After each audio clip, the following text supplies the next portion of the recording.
in in playing devil's advocate for a moment, and in Please. it's actually there's actually a quote from your book that I highlighted. It's in the section of on white mythologies. Mm-hmm. You say the many mythologies outlined above have convinced large swaths of the United States that Ludwig van Beethoven was the greatest composer, William Shakespeare the greatest writer, Michelangelo the greatest sculptor, and George Washington the greatest statesperson the world has ever known. This is not to say, and it has never been to say, that these white men were bad at what they did. Not at all. They were significant men who deserve attention. So, with this idea of going back to this white racial frame in music for a moment, it would be strange if we were studying German, Austrian music to not mention someone as influential as Beethoven. Correct. It would be strange if, when studying French music, the primary people that we were looking at weren't French. Like if I went and decided to do a course in Japanese music and I was looking at Japanese composers, it would be strange if I went in there and didn't find, if not 100%, a high majority of Japanese people. What is it that you're pointing to that makes you say this is specifically a white racial frame? In that same line, could I not then go over to Japan and say there's a Japanese racial framework of Japaneseness that is engulfing the culture? Or is it just this is who was making the music at the time, if you see what I mean? I do. Let's set aside the Japanese racial frame just for a second. We could talk about that separately. That's a great question too. And I think the best way to answer it is, I'm looking at this quote that you read. Beethoven, greatest composer; Shakespeare, greatest writer; Michelangelo, greatest sculptor; George Washington, greatest statesperson. You'll notice that only one of those people was actually from the United States of America, right? George Washington. And if we actually were to put forth Americans in our music educational system, well, then why would we be studying at all Beethoven or Schubert or Chopin if, in fact, we're going to put forth Americans, right? I just recently published a piece in The Conversation. You could maybe drop it in your program notes for the listeners about Quincy Jones. But I mentioned in there the first truly great American musician, Francis Johnson. He was born in 1789, I think. Francis Johnson. He has music published. Why don't we actually study that?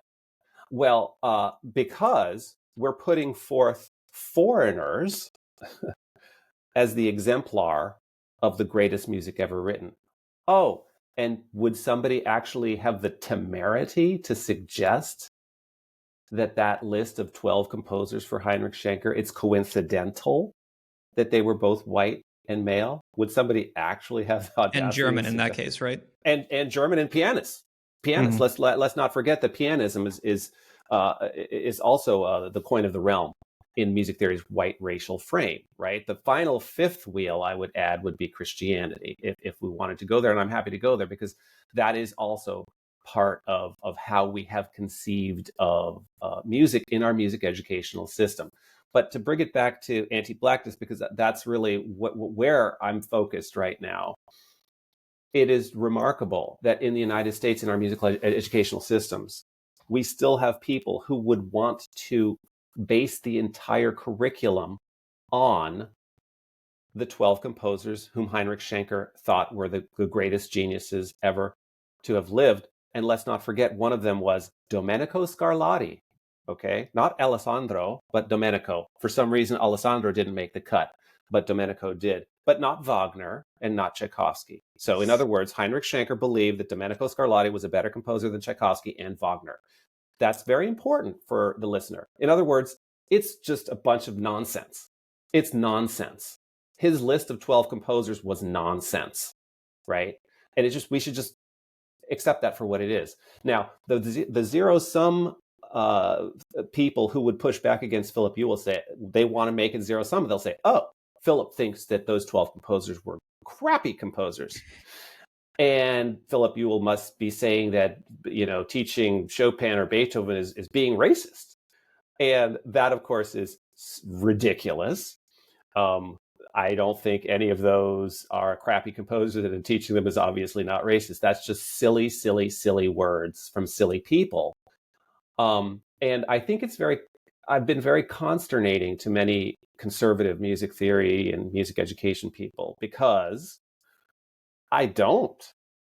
I like Beethoven. I like playing Brahms. I mean, I think his 4 symphonies, played them all. I love it. Whenever I can get playing one of those symphonies, are you kidding me? I look forward to every rehearsal, every downbeat. And I have the bona fides. I lived in Russia for 7 years. I'm a Russian speaker. I play the cello very well back in the day.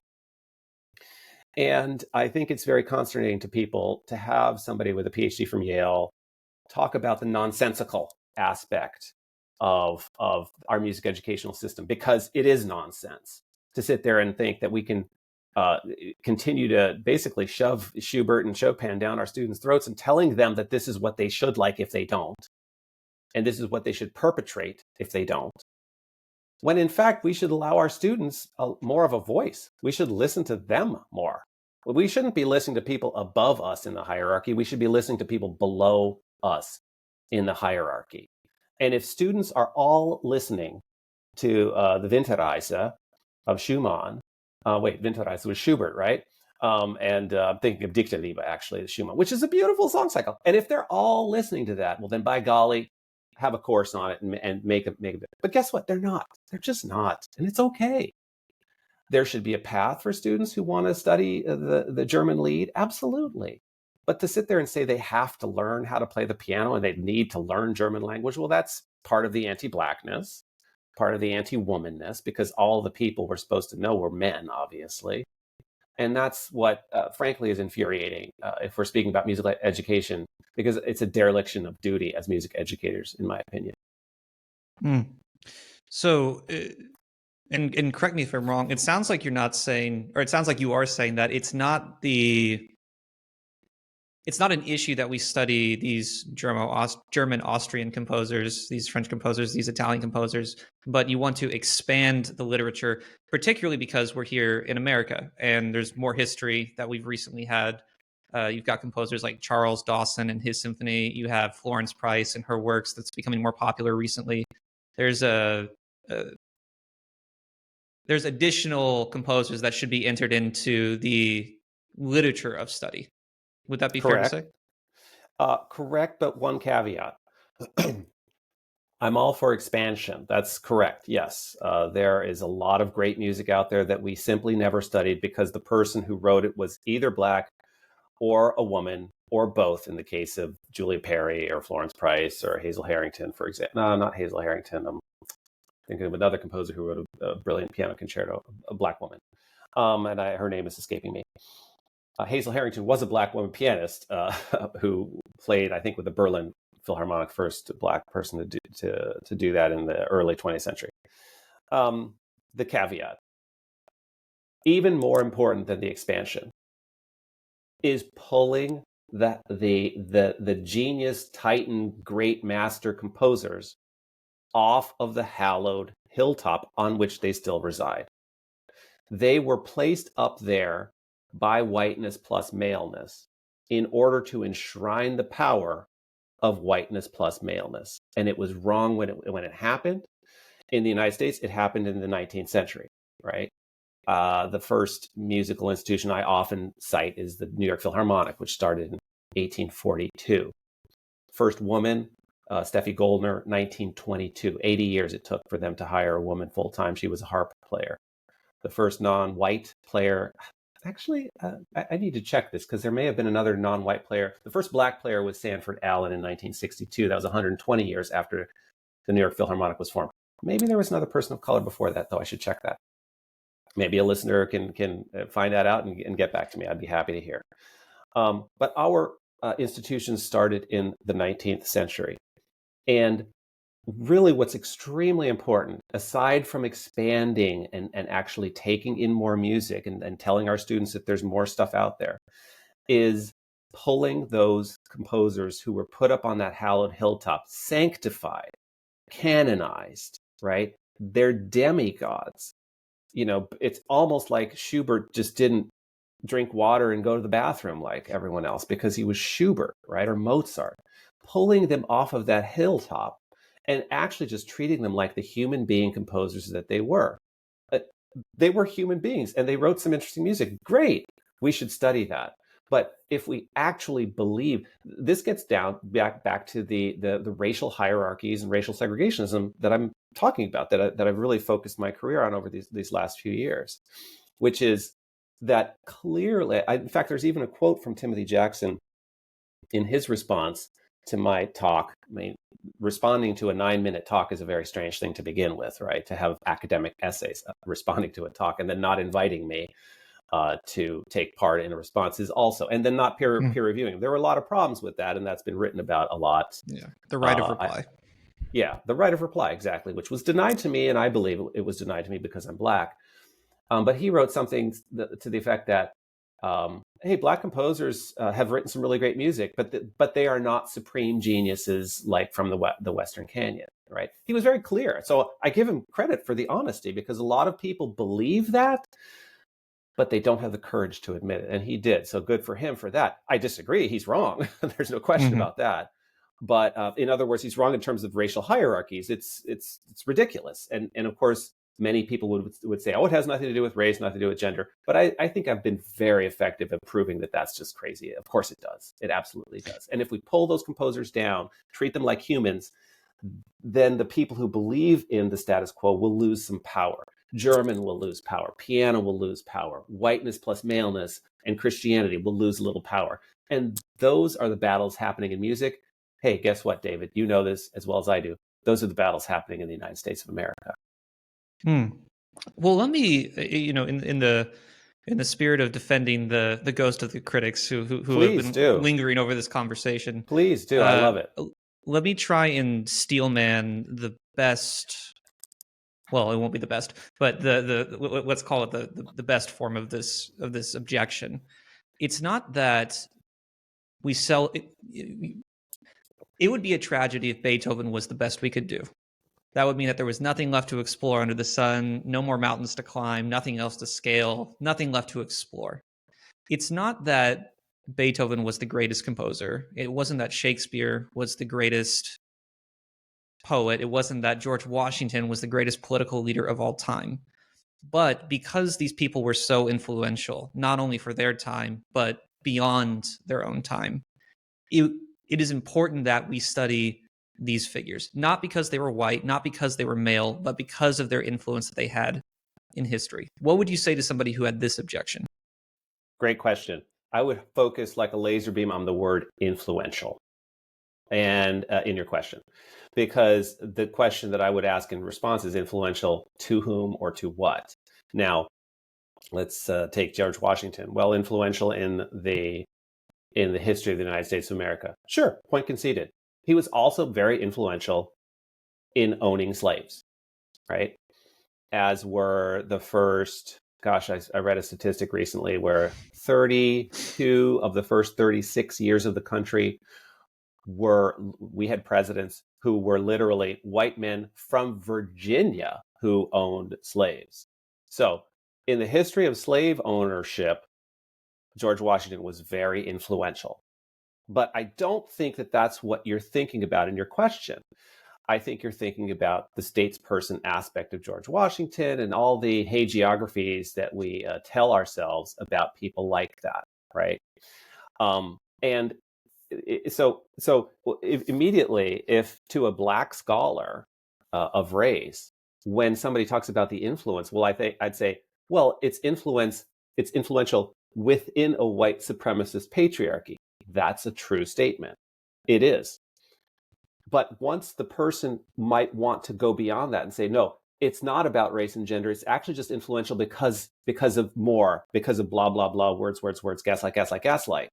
And that's when and I'm not saying you're gaslighting me, David, not at all. This is a wonderful conversation. I very much appreciate it. It's a very, very good faith conversation. And I've had a lot of people reach out to me to try to have bad faith conversations, and I don't have them because I'm interested in talking to folks like that. And you're certainly not one of them. But it's really important to talk about why it's influential. It's influential because in a white supremacist patriarchy, it enshrines and reinforces the whiteness and maleness of the system. That's extremely important. So that's why we have these narratives of greatness that try to go beyond race and gender, because once you actually put it into a racialized and gendered framework, you realize that it's actually quite silly, right?